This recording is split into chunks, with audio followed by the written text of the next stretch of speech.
I have the pleasure of introducing Dr. David Cohen for this session entitled, Why Your Values May Be Harming Your Company. For additional information, please check the app.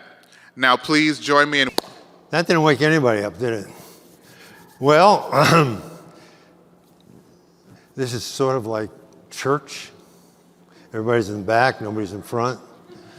I understand there's a lot of people already lined up for Kelly Clarkson. I guess you can't compete with that. So as a small group, I'm a teacher at heart.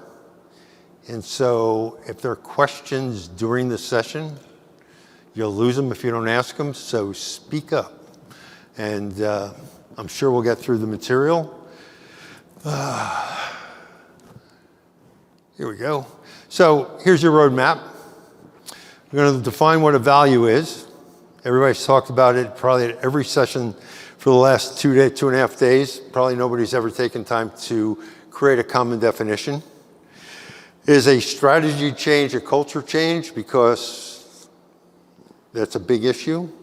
Why values and purpose are the source for motivation. And then we're going to learn about why values harm your company. And I'm going to give you a number of examples of how values have cost organizations hundreds of millions of dollars when the leaders allow people to violate them. And then I'm going to talk about an example of values saving the company and then provide you with some final thoughts. So let's begin. The concept of values and culture, to me, has become very ubiquitous. I can read an article and all of us it's talking about values, talking about culture, and all of a sudden in the middle I'm trying to figure out what this person's trying to say. Because the definition they're implying is not the definition that I'm using. So therefore it makes understanding this subject very difficult. So before we go any further, take 2 minutes, talk to somebody next to you, and define for yourselves what is a value. And don't tell me it's a belief. Go a little deeper than that. What is a value?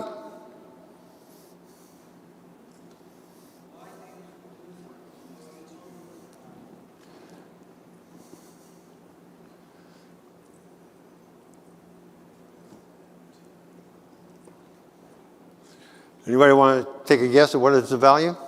Say, share a thought. What is a value?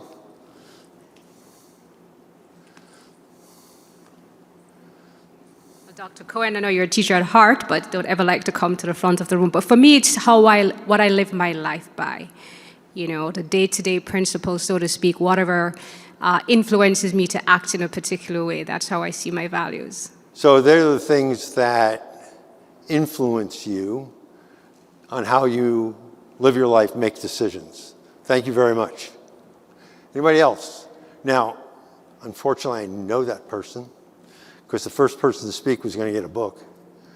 But you already have it. So anybody else?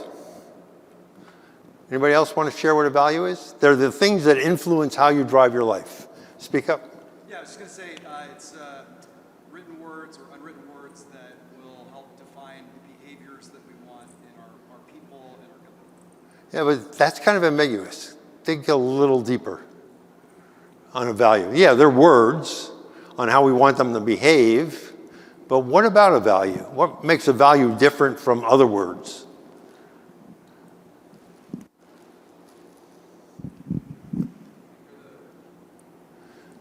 Sorry. To say they're the most important words that can guide a company and how we would want people to operate and live out in their day-to-day to help drive the right results. Why? Why? I don't know the answer to that. Anybody want to help them? Thanks. See me afterwards. I'll give you a book. What if it's as simple as what you care about? Is it just care about? Because I care about a lot of things. My wife cares about the Indiana fever all of a sudden. But does she value them? Not as much as the Toronto Raptors, all right?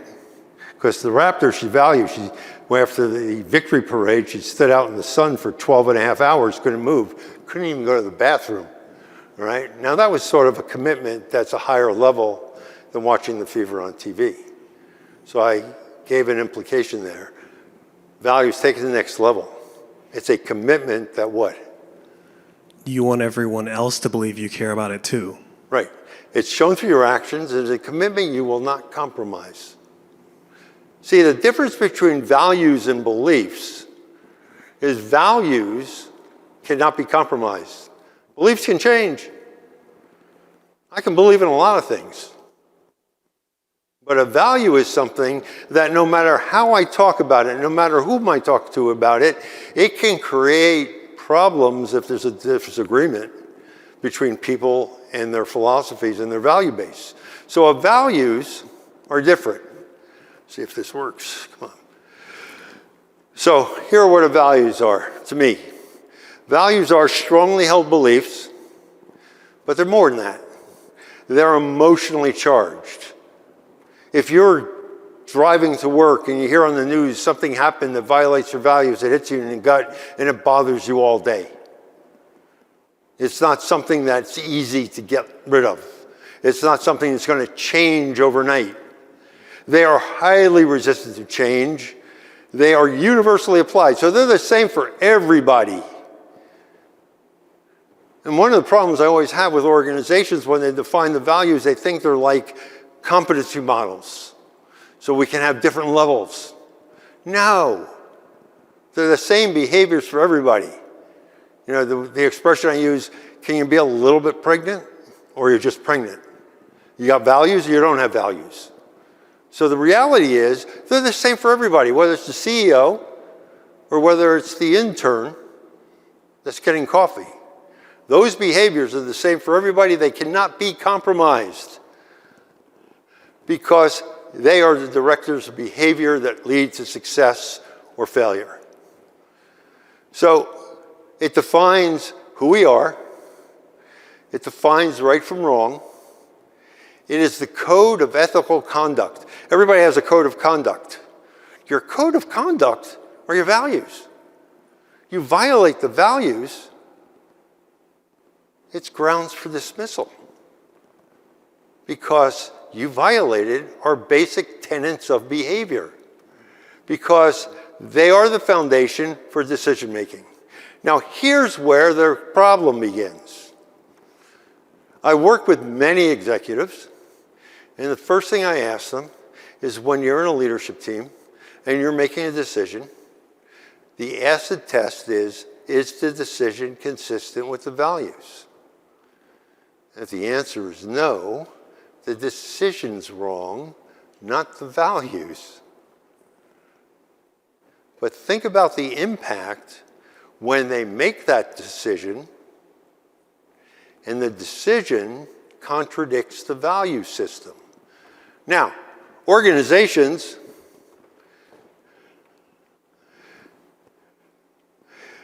are therefore driven by values. Values are driven by the way, where do the values come from? Where do your organization values come from? Where? Your organizational values. Your values come from, you're right, your upbringing, your life experiences, and when you're a teenager, you try to rebel against your parents' values, so you drive them nuts. It's a rite of passage. I used to be in education as a high school principal. I used to tell parents, take your 7th, 8th, and 9th graders, put them on a world cruise for 3 years and get them back as adults. Never did that, but it would help in some cases. They come from our life experiences. Because our values coming from our life experiences, values change is evolutionary, not revolutionary. It's slow and requires different experiences. It's significant. If I asked you what your values were, and then you come to work tomorrow and I tell you forget those values, come up with new ones, how quickly can you adopt to new values? Not at all. That's why I always think that consultants who say we're going to help your company change your culture, I laugh. It never works. Culture change, the research has shown, whether it's out of MIT, whether it's out of Harvard, whether it's anyplace else, the research shows that corporations that tried to change the culture fail within 18 months at a level of 95%. Because people can't change their behavior. And those behaviors are ingrained. And if those behaviors are ingrained in us through our life experiences, what's going to happen? We are not going to change and act differently. So the question then comes, values are the foundation for the organization's success. Now, you've heard a lot of this probably in a lot of different presentations. Hopefully I'll add some value to that. Values are the hard skills, not the soft skills, of what is required to be successful. Values define right from wrong. Values are the things that make or break the organization. But most organizations have gone to Hallmark cards and taken off some greeting card what they mean on their website. Let me give you an example. Who here has a value on their company website, and hopefully don't have to look this up on your iPhone, on your phone, but you're laughing. Who here has a value of respect? Nobody? It's a common value. It's the third most used value. See, respect means different things to different people. If I'm in Southeast Asia, respect means even when my boss is wrong and I disagree with them, I go, yes, sir, you're right. Why? Because I need to save face. I am not going to contradict my elder. I'm not going to contradict my boss.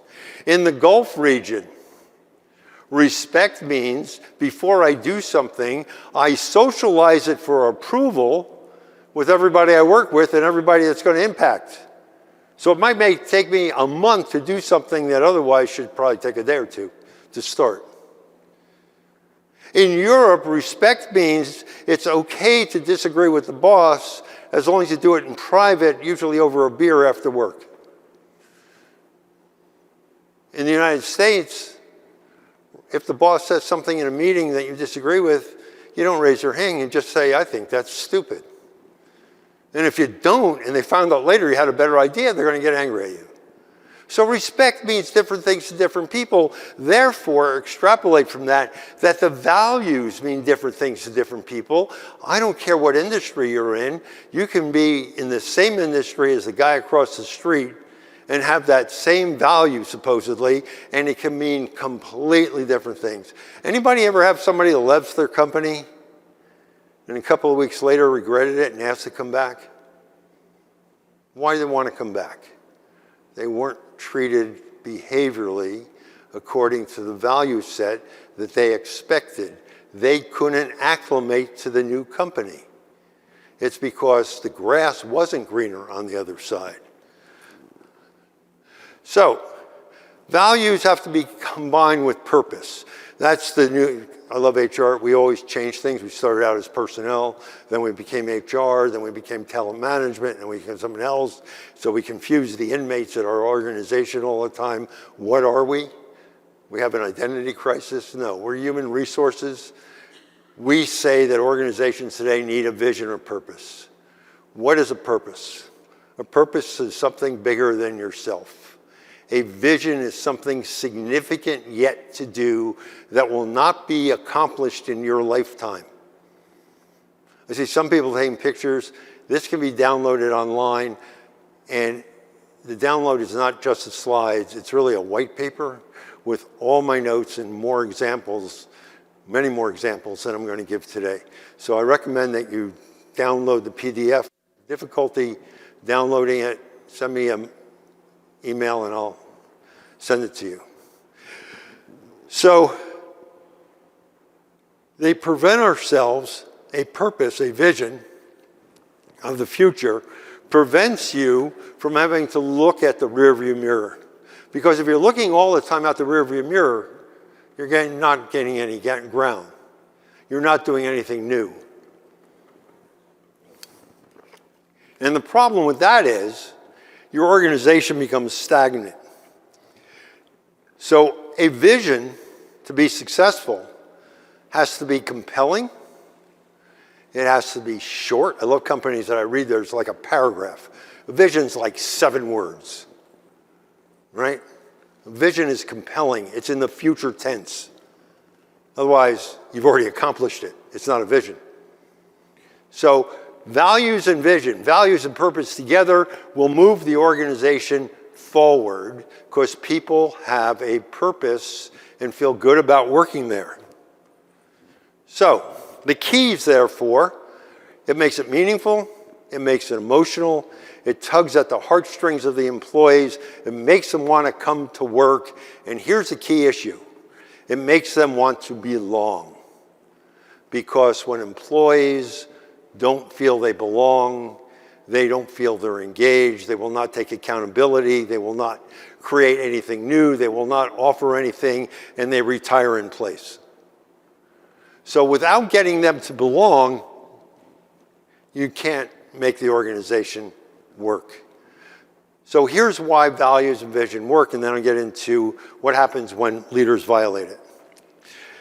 Values and vision give you focus. It gives you a foundation. It gives you something that you believe in, something that you want to participate in. It therefore creates that future image that's desirable. From that, therefore, it's attractive. It's attractive to your current employees and to future employees. It therefore, it's attainable because you can move towards it. What happens when you make that decision, leaders that violate or contradict the values, contradict the purpose? What happens? It takes the attention off this road in front of you. Therefore, they lose credibility because together they capture people's attention. They make people want to be there. So, values and vision create energy, which added with direction creates motivation. And without motivation, Bill Marriott said, you don't have anything. If you don't have motivated employees, you don't have motivated employees, you don't have employees that care, you don't have employees that will give discretionary effort, which has created the leadership gap. And the leadership gap is that strategy change is often seen by many organizations as a culture change. We are going to become more customer focused. Does that mean you're not going to be respectful? No. Values stay the same. Our focus of business has changed. We're going to focus on innovation. And I love it when organizations have customer service and innovation as their values. Why? Because those are not, as the definition I gave before, are values. They're not emotionally held, strongly held, not universally applied. And what are the behaviors that are innovation? How many people have had employees come to them and said, I'm really in trouble with my boss because I tried something new, or they told me to take a risk and it failed and now they want to fire me? What you've now taught your employees are never take a risk. It's a career-ending move. But yet you have innovation as one of your values, which means they're supposed to fail. Because innovation is the result of a series of previous failures. So a culture change, when a culture change is espoused because there's been a strategy change, leadership credibility remains low. People see through it. So here's the first one. Everybody knows what happened with Wells Fargo? It was about 6 years ago. Wells Fargo decided that they were going to give subpar loans because they were going to get more money on the books than anybody else. And they threatened the frontline employees with being fired if they didn't sell anybody who walked through the door a loan, whether the person can afford it or not. And Wells Fargo went in trouble, leadership went to jail, and there was all sorts of problems. Why? Oh, yeah, they violated the values. Here's another one, Boeing. Boeing says safety is important to us. That's why doors fly out of planes. Planes crashed. They had to go to a Senate committee meeting. And yet the CEO keeps his job. There's another issue with Boeing. The previous CEO put a policy in place that you could not have a relationship at work with anybody who is lower ranked than you. And he had to quit because he was having an affair with his secretary. And then they fired him because he violated his own policy. Got some better ones here. Volkswagen. Anybody know what happened to Volkswagen?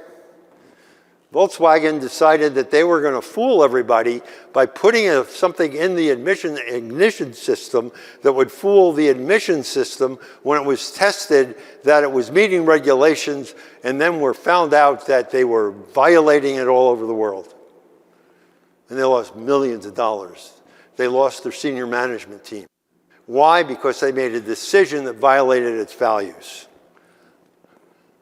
Now, this is an interesting one. Starbucks, which is considered one of the values-run companies.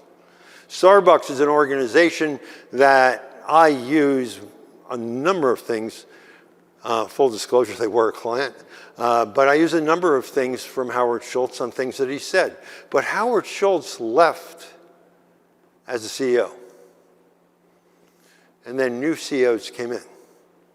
And they did things which employees rebelled against. And they bought back the shares, the company, fired the CEO, and for a while bought back Howard Schultz to right the ship. Because decisions were made that violated the values. Uber, that was so bad it became a movie.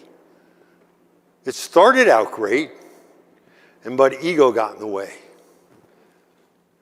Home Depot. Home Depot has 350,000 employees around the world. They're the guy that I know got the award from Lowe's. That's the competition. Home Depot was founded by two guys from the great state of New Jersey. No comments, I'm from there. And, God, you guys are sleeping out there? And they would stand out front of headquarters every Monday morning, and they'd greet people by name, give them coffee. One of the people's son got a full scholarship to the University of Michigan for the bicycle team. He needed a bike that cost like $10,000. She shows up to work, the mother, and they had the bike waiting there for her. Said, we're proud that your son got this scholarship, is going on this thing. We want him to have the best bike he could have. They did fantastic things. And they used to go around to every store, and they used to sit there with employees, and they used to talk about, employees loved it. They talked about business strategy for an hour, and they talked politics for an hour. And the problem was the two founders, one was a left-wing Democrat, the other was a right-wing Republican, and they used to have a big fight in front of everybody. Employees loved it. They decided to retire. It was a time that Jack Welch was also retiring, and somebody by the name of Nardelli was Jack Welch's golden boy. And back then, Jack Welch was considered a great leader. So one of the board members said, let's hire Nardelli. Nardelli came on. He fired all of those good employees that were making a lot of money. He says, you don't need somebody making $25, $30 an hour to sell screwdrivers. We'll hire students at minimum wage. Lowe's was very smart. They hired all the people that they fired. That's how they got competitive advantage. And what happened? After 5 years, they fired Nardelli. And Nardelli sadly walked away with a severance package of $260 million. And they replaced him with somebody whose first thing he did before he took the job was sat down with the founders and asked them for 2 weeks. They tutored him on what they did. See, culture is reflected in the artifacts, the rituals, the customs of the organization, the ceremonies, the celebrations. That's the way you understand the values. And that's what they did and returned Home Depot to where it should have been originally. So there's a commitment gap. Because when leaders make decisions that make no sense, when people join an organization, there's a contract. And it's a two-way contract. Employers think it's a one-way contract. They pay their salary. But the person doesn't have to stay there. And if they really don't like the organization, they feel they're being treated in conflict with what they said they'd be treated with, they reduce performance. They retire in place. They begin to look for a new job. And the quality goes down. And retention becomes a problem. A big problem. So living the values has a positive impact. Now, people are going to write in the comments. I know it. I've seen it before. David's presentation had an example that was 23 years old. It's not the age of the example. It's the power of the example. Anybody know the J&J story? It began right here in Chicago. WGN broadcast that people were dying from taking extra strength Tylenol from cyanide poisoning. Somebody tampered with the package. Now, J&J, 60 years before that, Colonel Johnson, the son of the founder, created what is known as the Credo. And if you haven't read the Credo, I highly recommend you take a look at it. And in the Credo, it says, we as employees will protect the lives of those who are our consumers. That's you and me who use the product, our clients or customers or doctors, pharmacists, etc. So this is what happens. There are 5 deaths in Chicago. Every employee, every year J&J, in every one of their subsidiaries, has a Credo Day. It's not only orientation, it's every employee, regardless of how long you've been there, they have a Credo Day where they reinforce the behaviors of the Credo. And they talk about what it means. They stop work, they talk for a full day, have a Credo Day. The drivers of the trucks heard it on the news and turned around and went to hospitals, pharmacies, drugstores, the corner store, without being told by anybody, and started collecting all the Tylenol. So what happens if your employees decide to pull all your products off the shelf without being told they're allowed to? They'd probably get in trouble. An hour later, at the headquarters in New Jersey, Bridgewater, it was in Ratton at that time, what happened? The chairman of the board made the same decision.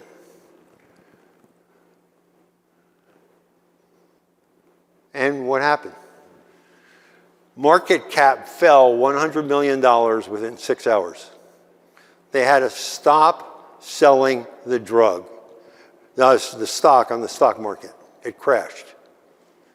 So if you were a frontline employee that cost your company $100 million, you'd probably be in a lot of trouble. Here's the problem, or here's the good news. Within 6 months, they introduced the child safety cap that we all frustrated with now. And they gave it for free, even though they had a worldwide patent on it, to every drug company in the world. And market share went up $300 million. Why? Because they lived their values. Back then it was $10 a share.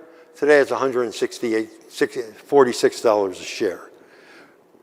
When organizations make decisions where people feel the values are secondary, they're not important, their beliefs, we can violate them, you create a Machiavellian competition to get results. The means justify the ends. So if you have an employee, let's say that, let's call him John, who sits near you and yells and screams at everybody that comes into his office, but his boss loves him because at the end of the year, he's the best producer there is, you got a problem if your values have something to do with not yelling at your employees. And nobody wants to work with them. Everybody runs away. They go to HR and they ask for a job transfer. So don't try to teach a bird to bark and a dog to climb trees. It only annoys the animals. Don't try to change your company's values because the competition's done something different, because you change your strategic plan, because something else has gone on where you want to do something else. AI, by the way, adopting AI is not a culture change. It's a strategy change. There's nothing, there's a bank called ANZ Bank, the Australian-New Zealand bank in Australia. And there's a YouTube video of the new CHRO that comes in and says, we're going to change the culture. And then she talks about we're going to become mobile and electronic, and everybody's going to have iPads, and we're going to do this and that. And I'm sitting there and saying, wait a second, are they changing the culture? And she repeats that like 5 times in the video. We're going to change the culture. And I go online and I said, have they changed their values? No, the values have been the same for 120 years. Your values are understood in your organization by what people pay attention to.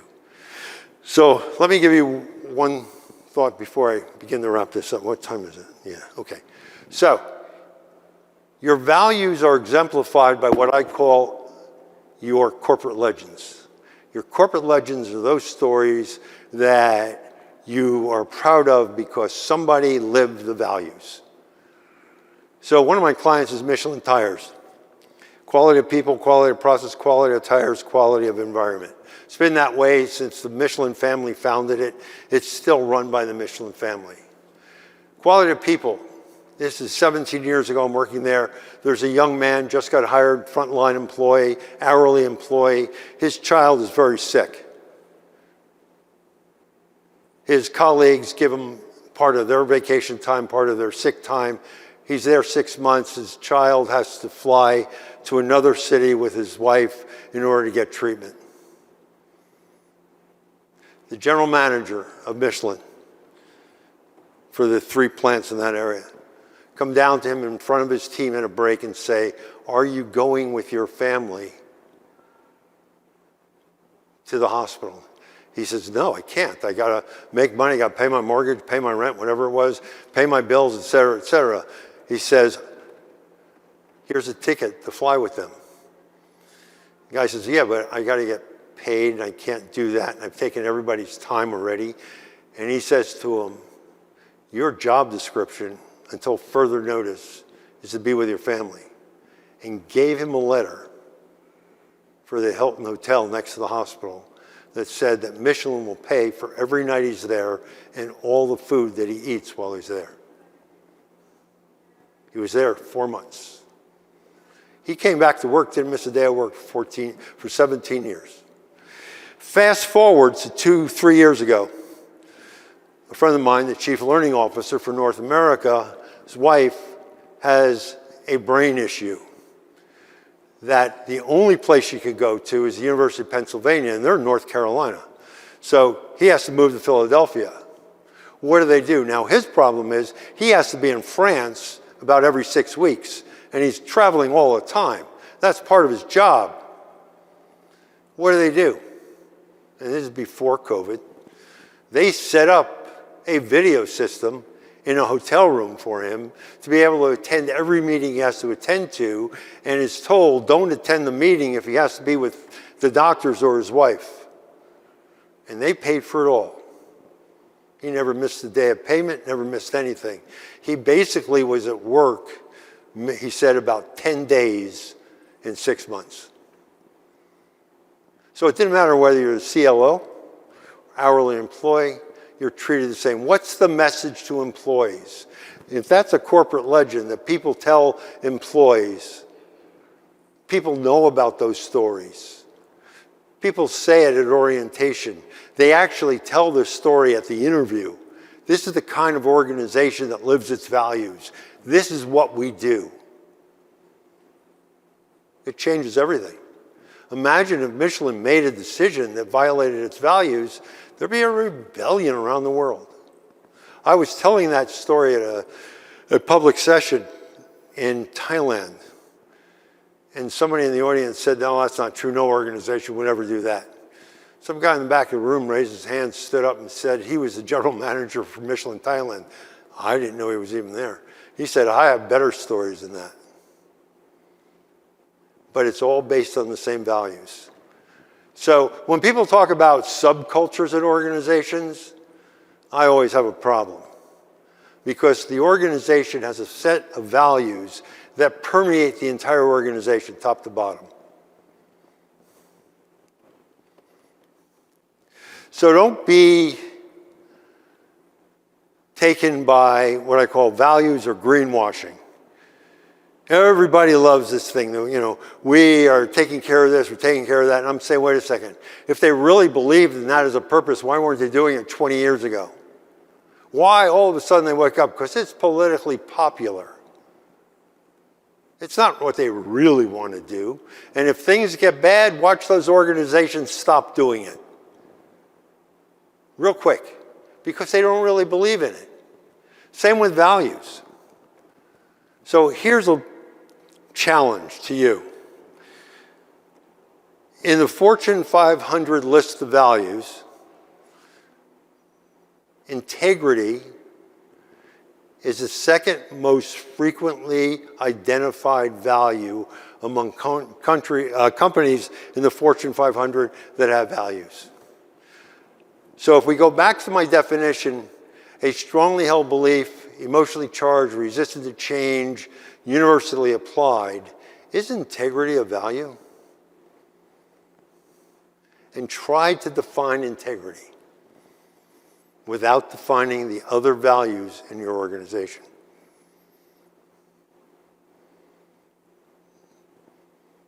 Anybody?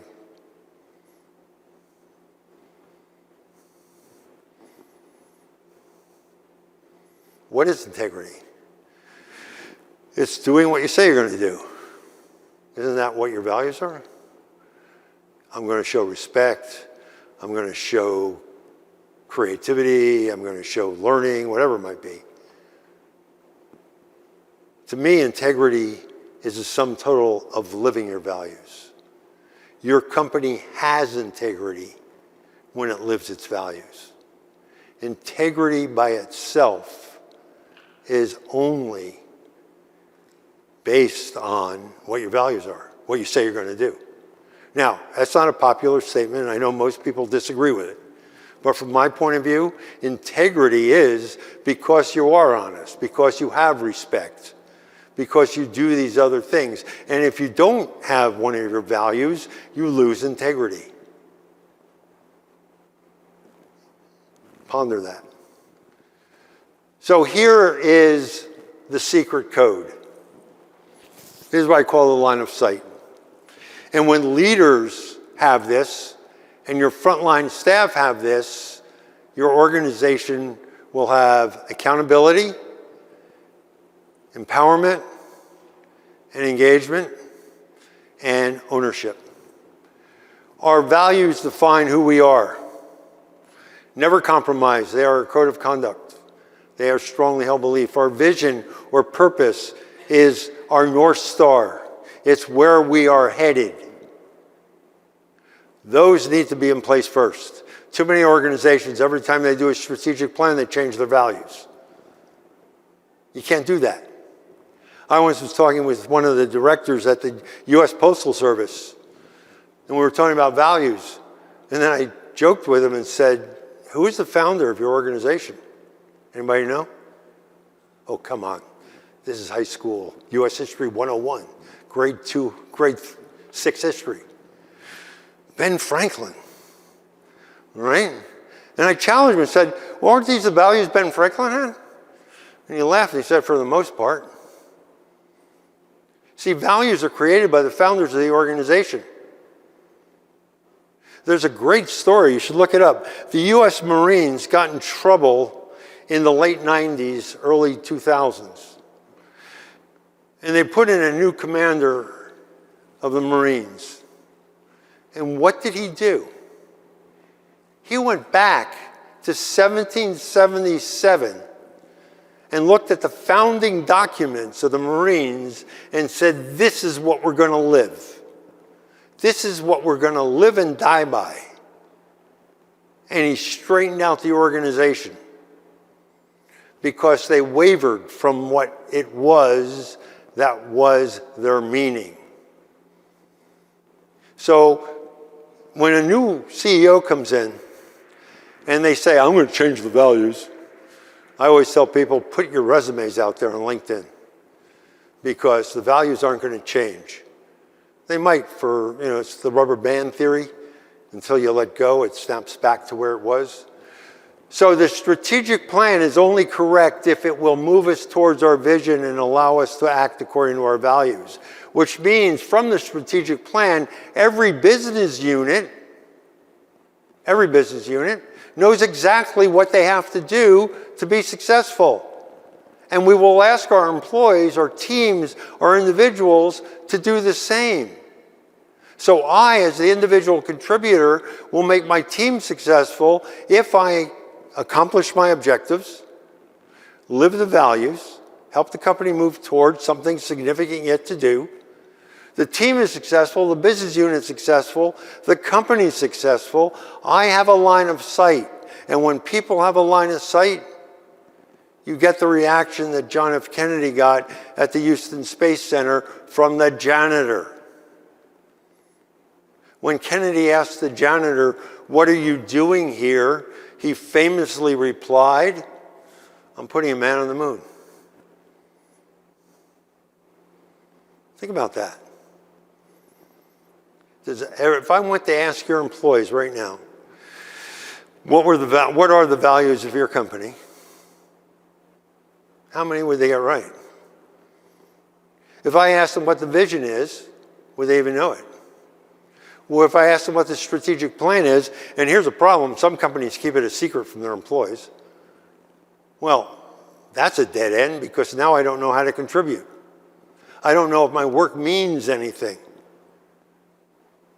So by moving along this line, whether I'm the CEO or whether I'm that janitor at the Houston Space Center, we all are doing the same thing.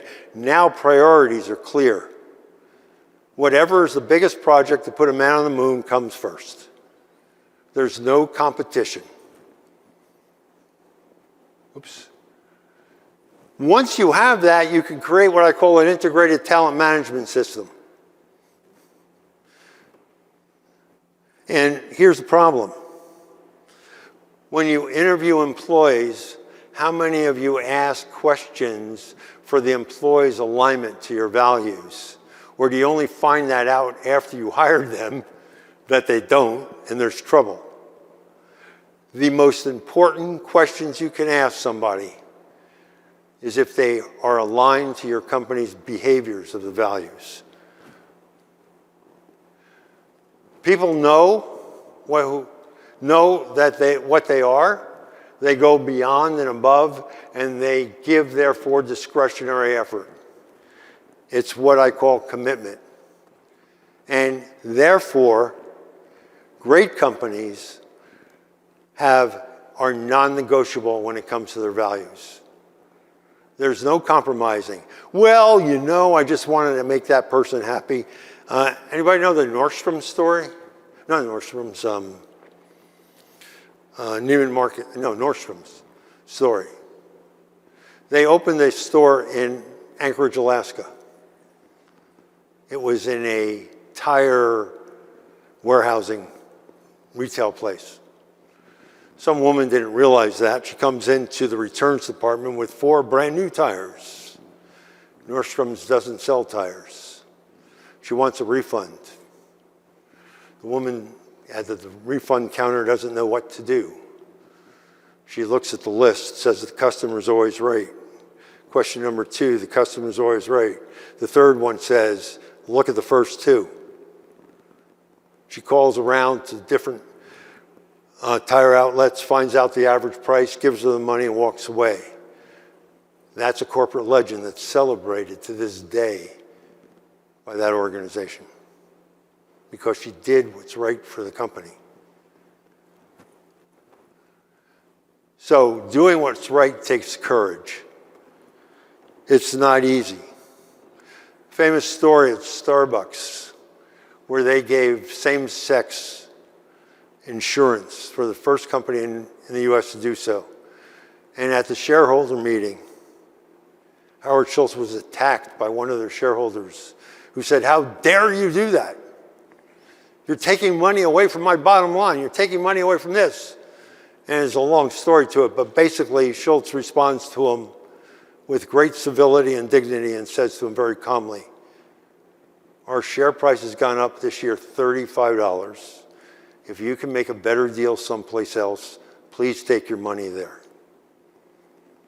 And then when he gets interviewed about this all the time, he says, some things are more important than making money. And if you listen carefully, what he's saying and what everybody who deals with this says is profit is not a value. Profit is a byproduct of doing business correctly. So, any questions? I know you all want to go hear Kelly Clarkson, and it's been a hot few days. I got 10,000 steps just walking to this room. So, when I call my wife later, by the way, tomorrow's our 53rd anniversary and I'm here, she's there. So, no, give her the applause, not me. She deserves it for putting up with me. Or she'll tell you, because I travel so much, we've been married for 53 years, net 25, which has probably saved our marriage. Any questions? Yeah, you had a slide up earlier about... Please. Sorry about that. You said earlier that culture changes slowly. Can you define that? Yeah, the research by MIT many years ago said to change one value in an organization can take 7 years. And it costs a lot of money because you got to change your, all your posters and change everything else, and you change your orientation programs, you change your performance reviews, you change everything else. So think about your values.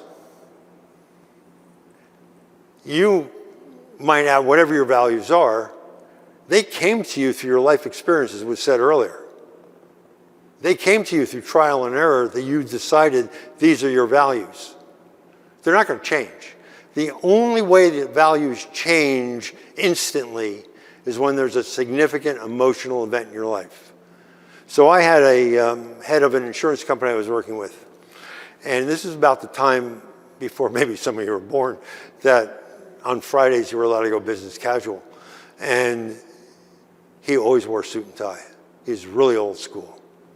He was also Roman Catholic, and he really objected to a lot of things going on because in the Canadian insurance company, they were giving same-sex marriage insurance coverage back then, and so he was uncomfortable with that. Tragically, his grandson died of cancer. Now, this guy that whenever he went on vacation, this is before cell phones, he would somehow call the office of secretary 3 times a day. She would get phone calls from him at home to see how things were going. And I was telling her, she said she was really worried because he hasn't called and hasn't said anything for 3 weeks. And their bereavement policy was 3 days. He hasn't shown up, hasn't called anybody, anything. He comes back to work at the beginning of the 5th week. And he goes, and basically the culture was, if you're a support staff for one, and because they were dealing from coast to coast, and the offices in Vancouver closed at 8 o'clock, 5 o'clock Vancouver time, 8 o'clock Toronto time, you had to be there to help them make the phone call. At 4:30, he starts to go to every secretary on the executive floor, calls them by name and says, don't you have children? Go home. He was demanding it. They were in a state of shock. That changed his value set overnight. But a tragedy like that is expected to change the value set overnight because it upsets your whole belief system. But that's very rare, very rare. He actually started doing business casual on Fridays. So that's shocked everybody. Good question. But it does take time. And that's why I'm saying when Nardelli came in and tried to change Home Depot, two of the executives told me they had a lottery going on how long it would take the board to fire him. 1 week after he started, they started the lottery. So it didn't change. It's still the same. Other questions? Good questions. Thank you. Yes.